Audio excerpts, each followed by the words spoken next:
இன்னைக்கு நம்ம பார்க்கக்கூடிய தொகுதி மன்னார்குடி சட்டமன்ற தொகுதி. திருவாரூர் மாவட்டத்தில் இருக்கக்கூடிய மன்னார்குடி சட்டமன்ற தொகுதி 1952 தொடங்கி 2021 ஆண்டு வரைக்கும் 16 முறை தேர்தல்களை சந்திச்சிருக்கு.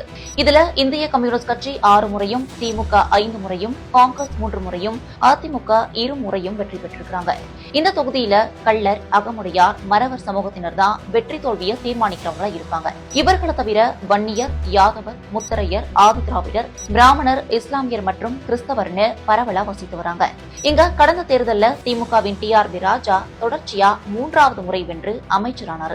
கடந்த தேர்தலில் அவர் 87,000 வாக்குகளை பெற்றிருந்தார். இவருக்கு அடுத்தபடியாக வந்த அதிமுகவின் சிவராஜமாணிக்கத்திற்கு 50,000 வாக்குகளும், அமமுகவின் காமராஜருக்கு 40,000 வாக்குகளும் கிடைத்திருந்தது. வரவிருக்கும் தேர்தலில் திமுகவின் அமைச்சர் டி.ஆர்.பி. ராஜாவுக்கு தான் மறுபடியும் சீட்டு கிடைக்கும் அப்படின்னு உறுதியா பேசப்படுது.